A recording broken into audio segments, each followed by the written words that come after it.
Welcome to the only podcast that you're probably listening to right now. It's Wednesday. This is the Can Report Podcast, and I'm your host, Bill Beck. Today, you'll hear our interview with Larry Klodt. For those of you that follow the Waterloo Fire Rescue Facebook page, Larry might be a recognizable name. He's the guy that takes all those great pictures for Waterloo Fire Rescue. Today, we talk about what drives Larry to do it, what other stuff he likes to shoot, and plenty more.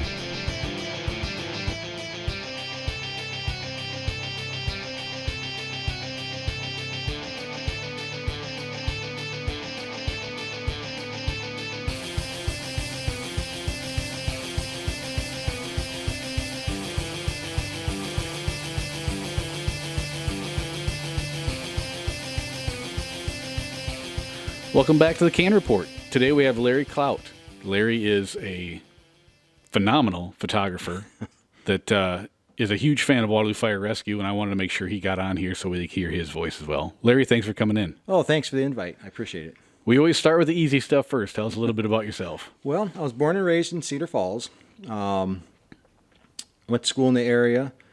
My father was a firefighter in Cedar Falls for 34 years, so always been a fan of the fire service and used to enjoy going down there as a kid, taking him supper on the days that he worked and playing on the fire trucks. And after that, went to Hawkeye Police Science, took a temporary job in a camera store for, ended up being 21 years. Got into photography there, and so that's kind of where now I'm a police dispatcher for the last 16 years up at the university. Mm-hmm. So ILEA certified telecommunicator instructor.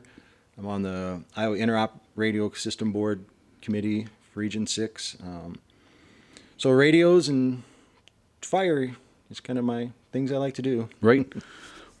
So obviously it's been inbred to you since your dad was a firefighter. He was a firefighter when you don't remember him ever being anything other than a firefighter. Correct. Yeah, he started in 68 and I was born in 70. Okay. So that's always kind of an aspect too. You didn't have to deal with any type of, where's dad at? Exactly. At yeah, it was just, thing. yeah. That's how it is. Exactly. Right. So grew up in the lifestyle. Yeah. I have 3 kids. My oldest, when I got hired on with Waterloo, was just going into 7th grade, where my youngest was 3 years old. So That'd to be an her, adjustment. Yeah, to her it was, she doesn't remember anything before Right. 3. So it was more of an adjustment for my oldest son, Tyler. Sure. And my wife was great. She was home. They probably had better nights without me than with me half the time, I think. They did more fun things anyway. When did you start taking pictures of fire scenes? Well, let's see. Those I probably started taking in the early 2000s for a little bit and got out of it.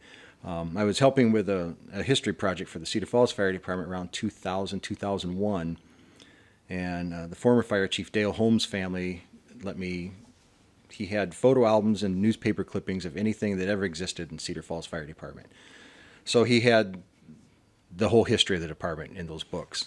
I went through those, scanned them in, got them ready for the presentation, and found a lot of stuff of my dad on the job, and it opened my eyes to what all he actually did on the job, things you never talk about, good and bad. And it's like, this is a priceless treasure chest that I have here. And it's like, if I started taking some photos, kind of got out for a while and got back into it about 5 or 6 years ago. And just with the thoughts that hopefully someday maybe somebody can go back and see one of their loved ones or something and see what they did on the job and kind of appreciate what they did. Absolutely. And I've said it before on the podcast, and it bears repeating again, that firefighters are the world's worst historians. Yes. So I went to UNI, graduated with a history degree. I originally wanted to be a history teacher, realized I wasn't smart enough to get into the College of Education, transferred that over and became a park ranger. Okay. But I still have that love of history. So when I got to be battalion chief, I started, what's the history of this department? There's bits and pieces everywhere, but there's no cohesive unit. So being able to get in contact with you and have you always having great access to your pictures of our calls, to be able to document what we're doing. Exactly. It doesn't seem like it's much right now, but in 75 years, what are the fire trucks going to look like? Well, exactly. And just hopefully somebody finds a use for it. Well, a couple of years ago, I posted some old stuff I'd taken in the early 2000s of a fire on Oak Lawn. 30 minutes later, I got a message from someone, said he was a retired wildland firefighter, and those pictures meant the world to him. He retired that day, and that was his last fire he was on. Oh, wow. And he's like, I have no idea anybody had pictures of these. Yep. And he was very excited, and that right there just made it all worthwhile. Just a week ago, I had a battalion chief from Georgia contact me with a picture of his grandpa. Oh, wow. Who was a firefighter in Waterloo, and it was like a kind of a lineup picture. Sure. And they were, I think, in the app floor of Old Station 1, which isn't even there anymore. Right. And we just pictures inside the fire stations. We don't have those types of mundane type of aspects of the job. Yeah, you have the formal photos of everybody lined up, but you don't have the ones of the actual what goes on in a given day. Right. You know, which right. most people have no idea. They know what they see on TV, but that's kind of far from right. We talked a little bit before beforehand on that. You know, we're the same generation where we grew up with the TV show Emergency. Exactly. And at the time, that's what fire trucks looked like. That's what rescue squads looked like. Where now I'm like, look how cool that old fire truck is. Yeah, That's got an open cab. Yeah. You know, modern then and old now. Right. I remember when I first came on in 04 in Waterloo, the reserve truck that we had was the open-backed cab. So I actually was one of the last generations of firefighters to get to ride in one like that.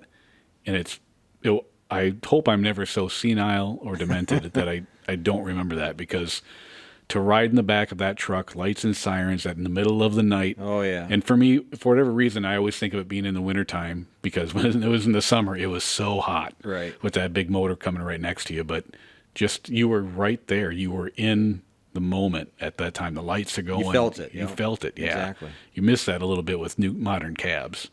I'm not going to say anything bad about modern cabs. I like air conditioning. I like heaters. Yeah. I like to be able to... OSHA likes them too. Oh, absolutely. Yeah. I like to be able to hear as best as I can anyway. Right.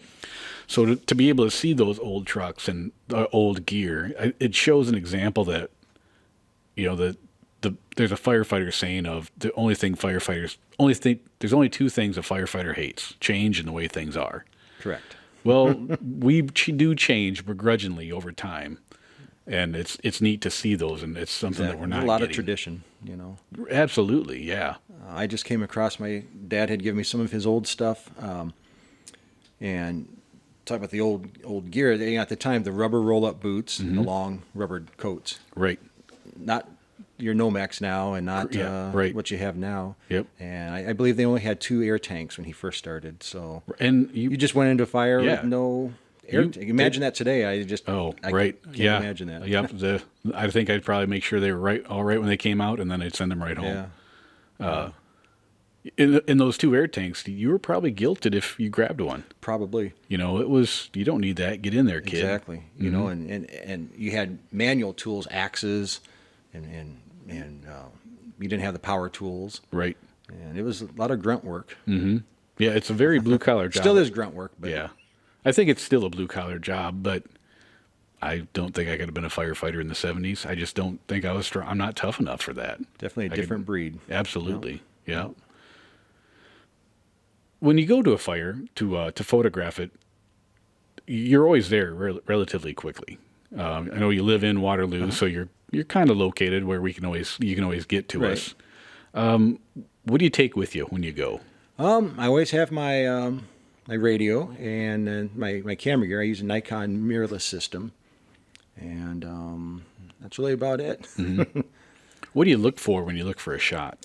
I first like to take just an overall kind of scene shot, kind of get a feel for how everything's set up. And then from there, I just start working my way up closer and get some of the equipment and try to get some of the firefighters in action. You guys are very, very quick in Waterloo. And it's a good thing, I hardly ever get flame photos in Waterloo. Usually I'm there within 10 minutes or less, and you guys are probably cleaning up. Yep. Which is a good thing. Yeah. I've actually caught a little flack from family members on how come he never gets any pictures of the fire? It's like, well, we're kind of trying to do a job too here, Mom. And so it's a good thing. Yeah. It's definitely a good thing. Right. But it's interesting watching the different fire departments in action that I've been to around the state and the Midwest. And everybody has their philosophy on how they do things. And Wadloo, it's just a very well-oiled, it looks to be a very well-oiled machine and very smooth operation. Well, we It's a certainly joy to appreciate that. photograph. That's what we're going for, anyway. It doesn't always feel that way on the inside. I'm but, sure. But at the end of the day, the fire's out, the victims are safe. From the outside, it looks great. Good. So. Very good. Let's see. You're a fairly big fan of trains as well. I do like trains, yeah. I like to go around and photograph those. And what got you into the trains aspect of it? I think when I got into photography, I wasn't into the artsy type stuff, and I thought, well, what's there to photograph around? And there's some trains. That's kind of cool. So I would go around, and as a kid, I used to visit relatives down in Boone, Iowa, which is a big train town. And so I just thought, I'd just go chase some trains for a while. And met some other people that did that, and they told me some good spots to go. And right. So I kind of just. It's not like you can listen to you really can't listen to a radio. They do use a radio, and you can hear them talk back and forth to dispatcher, get an idea. But yeah, typically you get to know a somewhat of a schedule they have, and just kind of go from there and see what you find. Right. What got you going to Chicago to look at their trucks and their stations? Their fire department, mainly, it was it would have been pre-internet days, back in the old America Online days. There was they had a page on there. They have a support organization that provides canteen service for the fire department, and they were still an old school department in the 90s. Still the roll-up boots, axes. A lot of people didn't use masks. I mean, it was really still, they had the equipment, but most were still old school. And I thought, I'm going to go see that. And I didn't do it for many years, and then finally went and found it was really easy to get around in Chicago, and started meeting people at the different firehouses and on the department, and just a great city. Plus, they have trains and good food. Right. And I'm a foodie too, so yeah, it's the best of both worlds. What was the name of the diner near the training center? Manny's Cafeteria. It's I believe it's a third generation Jewish deli cafeteria. So if you like deli, oh boy, that's it's the place best to go. Food. It's not cheap, but it is very good. Listen, I'm not too big fan of trying to put money on my eating habits, so I'm all in. Yeah, and it's right next to the training academy, which is at the O'Leary Farm, the location where the Chicago Fire started. And right. Kind of a neat place downtown. Yeah. So do you believe Mrs. O'Leary's cow started the Great Chicago Fire? There's conspiracy to that because of the time of day, that they would not have been milking the cow, and thought that somebody was actually out there smoking, and that's what started it. So it sounds like the cow is kind of just the urban legend of it. So the scapegoat. Yeah. So the kid didn't get caught smoking. Right, or whoever it was, right. So yeah, I remember my very first foray into podcasting is I came here and did Becky Miller's podcast for the WPL book club book drop. I can't remember. I remember that one. Yeah. The book and we talked about Miss O'Leary's cow and how big the Chicago fire was, and that was what started Fire Prevention Week. Yes. Is that it's always on the fire started on October 9th, and whatever day of the week October 9th hits, that's the week of Fire Prevention Week. Correct. Do you get a chance to see many Chicago fires when you go? I don't, and I guess that's good. I've missed some very huge ones by hours. So no, I don't have many of photos of them in action. Most of my stuff is just I get at the different firehouses, and which their firehouses are great. My wardrobe consists of fire department T-shirts, and most are from Chicago. Yep, I've got a few of those. And you can just go to the firehouses, and if they have them, they'll sell them to you. They'll show you around. They're very welcoming to fans or to citizens to come in. Yeah, they absolutely are. They get that concept that especially I would imagine in Chicago because of television shows, but they get that idea that they're in the public. We need to be nice to the public. The public pays their taxes. Yeah, they're super. Yeah. Not that people here aren't, but right. Well, I hope not. Yeah. You have a pretty big presence on Facebook with all your photos. You always post your photos. They're always you do it a couple different ways. Either you either send them to me so I can put them on the Facebook page, or you have them yourself. How many pictures would you say on average you take? Well, if it's a larger fire, I literally will take in the thousands, and then I weed them down. I'm always looking for that best action shot I can get, or the best angle, and sometimes literally taking 5 or 6 in a row. I'll get all of the lights of the engine all on at once, or Right. just everything lined up perfect. So I throw a lot out, but yeah, I can take hundreds, if not into the thousands. The invention of digital cameras had to absolutely change the game when it came to photography. Definitely. Yeah, no longer I had to wait for the film to get developed, and now I know right instantly if that doesn't work, and I can change the exposure, or if I change angles or whatever I want to do. And if I left the lens cap on, I can tell right away. Instead of Perfect, waiting for because the that's film what to I'd get be doing. developed. Yes. Right. It's too dark. I think When I'm it's aiming. dark. Yeah. We've even had you come to the station and you've taken some pictures of quote unquote glamour shots of one of our trucks in the springtime.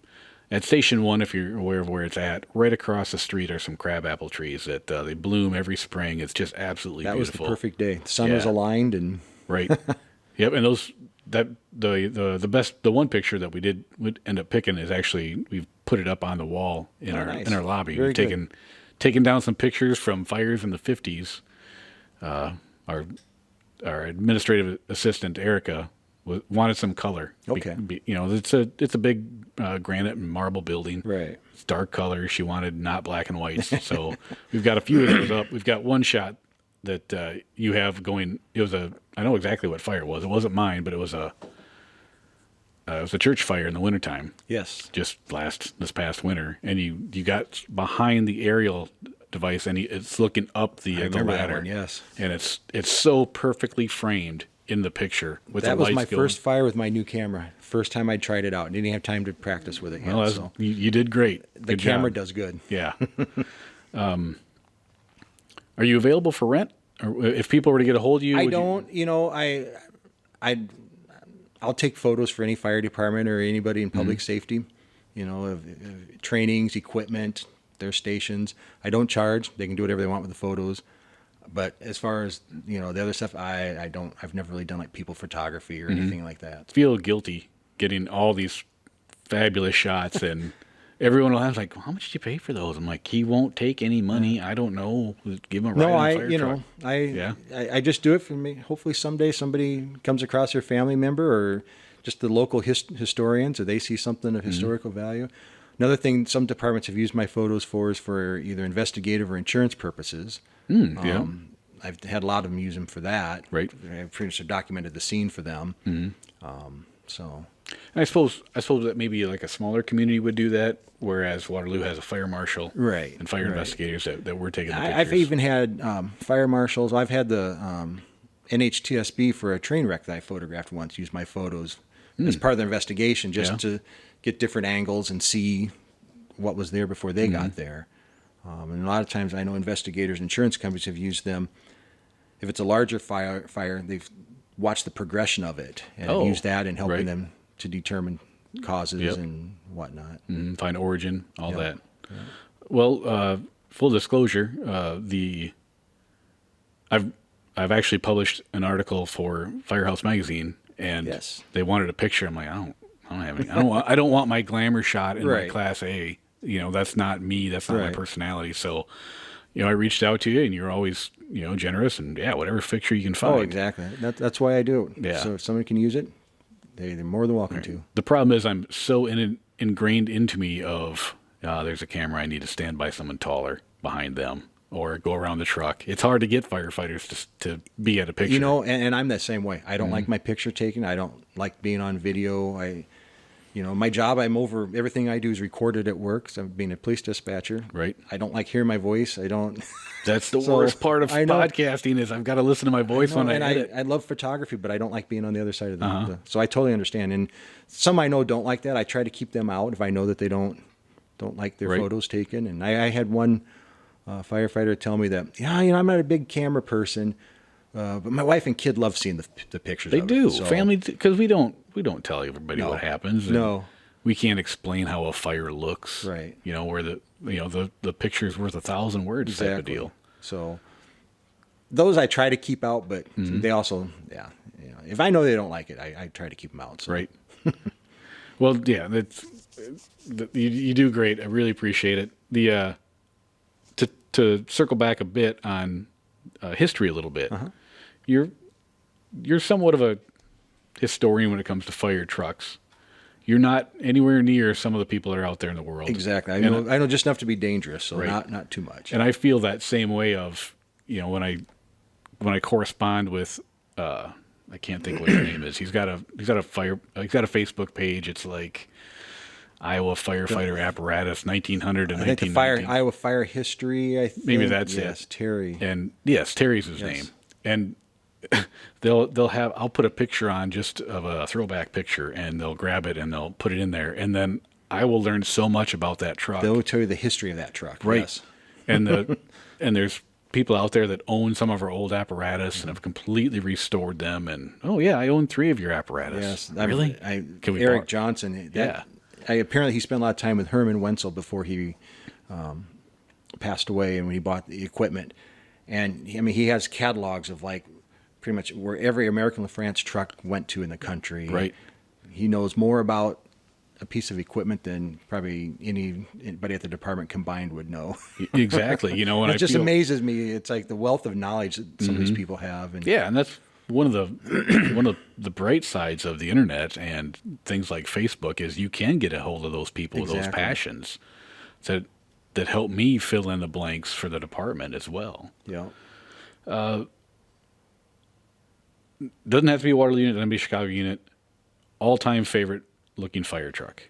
All-time looking favorite fire truck. So like a era or... It's going to be probably a 70s American LaFrance 900 or 1000 series, I think is what they are. And I'm not that familiar on the model numbers. Basically what they had in this area, Waterloo and Cedar Falls, in the 70s and 80s. It's kind of got the rounded curved front. Yes. And the best way I can explain those is if you ever see a firefighter book for kids, for little kids, that will be what the fire truck looks like. Exactly. That's probably my favorite since that's what I grew up playing on. And so that's probably about my favorite. And the second, of course, would be a Ward LaFrance, like Engine 51 on Emergency. Oh, yep, with the real square front end. Yes. There's one in Chicago that's been refurbished. One of their refurbished Engine 17 from the movie Backdraft, and it's just like the emergency one, and it's pretty interesting to look at. So now I'm going to ask the controversial question. Yes. You grew up in Cedar Falls.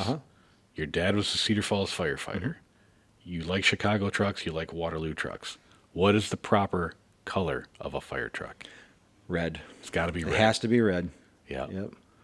Yeah, and I know I've got a friend, former Waterloo firefighter, Chris Schaefer, who's a firefighter in Denver, Colorado. Okay. And all They're white. They're white as well. Yes. And it's just, they're beautiful, they're shiny, they're all nicer than the stuff we have here, but They just don't. it's white. They just don't look the same. No, they don't. Right. Preference on the white or the black emphasis, like Chicago? I don't. I kind of like the Chicago. They also have a green light on the passenger side. No. As opposed to blue. Right. It goes back to, and I probably murder this history. Commissioner Quinn had been in the Navy, and on whatever side of the boat is the green light. Yep. That was supposedly why I was he going to did say all it the had to be fire. something nautical. If it's going to be a green all the light Chicago on the side. apparatus had the green light, so that was kind of different, and then having the darker tops. Yeah. That's kind of why when I was getting back into photography, I bought a new camera. I haven't bought a new camera for 20 years. Get something new. And I thought, my intention of going to Chicago, so Waterloo's got red engines. I'll go take a few pictures. And you guys are doing some training down by the river. Snapped a few photos. I'll just share them with you guys. If you want them, fine. And got a warm reception from that, so kind of kept doing it. But yeah, the red, definitely has to be red. Yep. And I'm obviously partial. Even my volunteer department that I came from in Cresco was red with the white. Sure. So I've always liked the red and the white. But the black is growing on me a little bit. We just recently moved my middle son, to Austin, Minnesota. Okay. And they have the red with the black. Okay. It's a lot of black on there though. Really? And I've seen a full black engine before too, which is really odd. Yeah, that just doesn't seem right. Right. And I've been on record of if John Deere wants to buy a fire truck, it can be John Deere John green. Deere green. That'd be an interesting one. Yeah, I would have no problems riding that truck. But You guys used to have your lime yellow. I'm not sure what that color was called. back. Yeah. They tried out Yep. for a while. Yep, we had a few of those. I don't know if we even fully fed through the cycle and had all the trucks that color. I don't believe so. I think you had a telesquirt that was, and maybe one engine. Right. The squint, I think, is what they called it. They kind of turned it into, it was, I understand that we have to try different things to be safe, but man, I think somebody came out with a study back in that time that said that was like a really good visibility and I'm sure it is for safety. It's still unattractive, but yep, still not right. right. What else we missing? Anything else you want to talk about? No, I appreciate the opportunity to photograph you guys. Well, I'm a huge fan of yours. I can't tell you thank you enough for all the pictures you do. I appreciate the access that I'm given, and I try to always stay out of the way. And oh yeah, I've never had a problem. A lot of the times it's like, well, hey, Larry's here. yeah, I try to just blend in and leave. So, but hopefully, someday somebody find a use for them. And oh, I think we're finding them now, and maybe great. that's part of the the legacy that something like a Facebook or social media will make. Definitely helps. Now you have that history right at your fingertips. Exactly. Where if I want to find something from the 50s, I have to come to the library. I have to find some microfilm or microfiche on old newspapers. Good luck, Exactly. I have had people comment that they had no idea how busy you guys are. And I said, Mm-hmm. I really only I miss a lot, but I really only go to the larger fires. Mm-hmm. I mean, the day-to-day stuff, the smaller ones. Right. I said, yeah, that's a very busy department. Yeah, we are busy. A lot of people don't realize it. And you think what you're taking, the fireside is 20% of the overall call volume with EMS. Exactly. So I like the city officials to know that, our elected officials, that our department's doing a great job. And I feel as a citizen we're getting excellent value for our money. So awesome. I like to spread the word. Right. We appreciate it. Larry, I appreciate your time, man. Thank you, sir. All right. Thank you. Appreciate it. I appreciate Larry coming in to talk about something I admittedly know very little about. Though I don't know much about taking photos, I have a great appreciation for how photographs can educate. Whether it be in a contemporary form, like performing a post-incident debriefing, or as a way to explain old-fashioned techniques 75 years from now, photographs are tools. Anyone that follows the Waterloo Fire Rescue Facebook page no doubtedly has seen all kinds of dated photographs from Waterloo's fire service. In the 2.5 years that I have been an administrator for that page, far and away the most positive comments and thank yous come from the pictures of us firefighters, especially action shots of retired firefighters. Comments like, "That's my dad," or "I've never seen that picture before," are some of my favorite comments to hear as well. But none of that happens if someone doesn't take a random picture that survives the test of time for a while. The other factor that fire services have against documenting their fire scenes with photos is that fire personnel on scene have a lot of work to do, and taking pictures isn't one of them. That's why people like Larry are so important to preservation for what our culture looks like at this moment. I'd like to thank our guest, Larry Klodt, for stopping in, my producer, Angie Beck, for pressing all the right buttons, and Caleb Martin for the original music. If you haven't yet, be sure to subscribe to the Can Report through your favorite streaming service, and follow us on Facebook and Instagram. We are at The Can Report on Facebook and Can_Report on Instagram. Until next time, I'm your host, Bill Beck, telling you to get out there and have your voice heard.